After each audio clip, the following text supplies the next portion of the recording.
Преговорите за името веднаш да се прекинат, побарала вчера делегација на Обединетата македонска дијаспора на средбата во Њујорк со медијаторот на Обединетите нации во македонско-грчкиот дијалог за името амбасадорот Митјо Нимиц.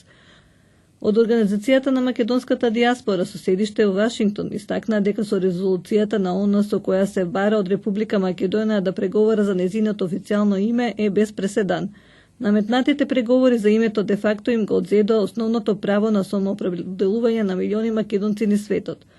Според ОМД, преговорите за името меѓу Македонија и Грција се користат за да се прикријат кршењата на човековите права на етничките македонци кои живеат во Грција, а ги дозволува државата.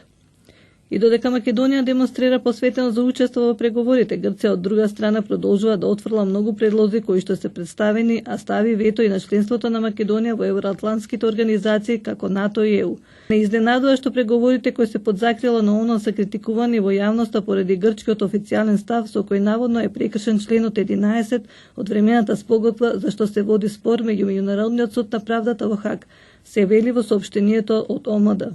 ОМД ја сочинувале председателот на организацијата Методија Коловски, Ѓорѓија Ѓорѓе Атанасовски, председател на Македонската алијанса и најголемиот инвеститор од дијаспората, адвокатот и еден од основачите на ОМД Стив Глегоров, продуцентот на радиопрограмата во Њујорк Македонски радио час, Владимир Наумовски и поранешниот министер за странски инвестиции Глигор Тачковиќ, кој е и член на советодавното тело на ОМД.